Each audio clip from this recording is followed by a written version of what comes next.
So guys, I'm going to clean and refill our ref today.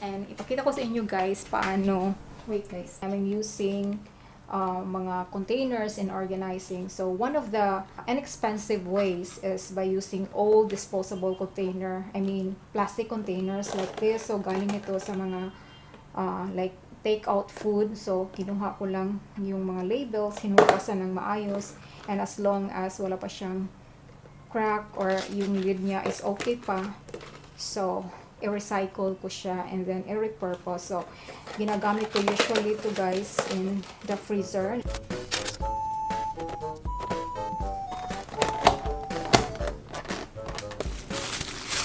So, this one is the pork.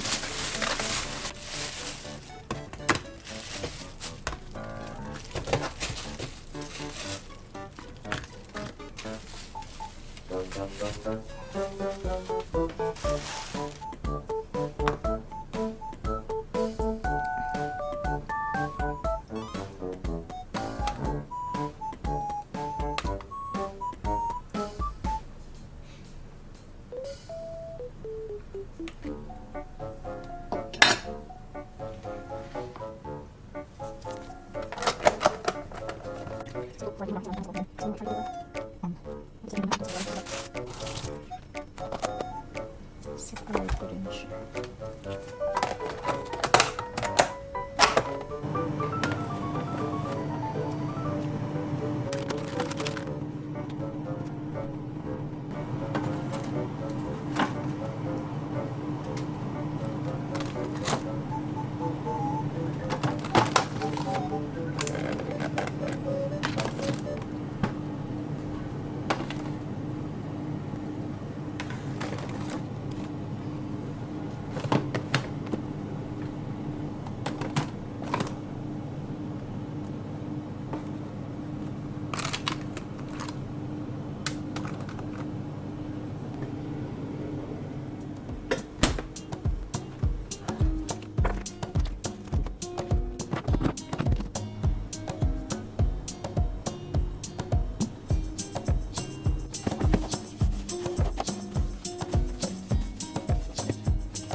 I'm also using old bottles like ito.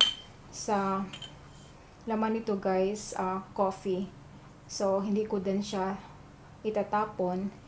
I will just take the label, tapos lagyan ko siya ng bagong label, hinugasan ko din siya ng maayos, and then lagyan ko ng pasta macaroni. Yeah, may macaroni. Or ibang mga old bottles, ginamit ko siya para lagyan ng mga ganito, di ba? Pag nag-order tayo, may mga extra na mga sauce. I also see to it na hindi expired. Yan.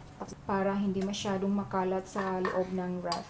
So, that's one of the ways kung paano ko siya i-organize sa loob. And if you have the means naman to buy bongga na mga pang-organize mo or mga containers, so that is okay also. So, this one guys ang ginagawa ko.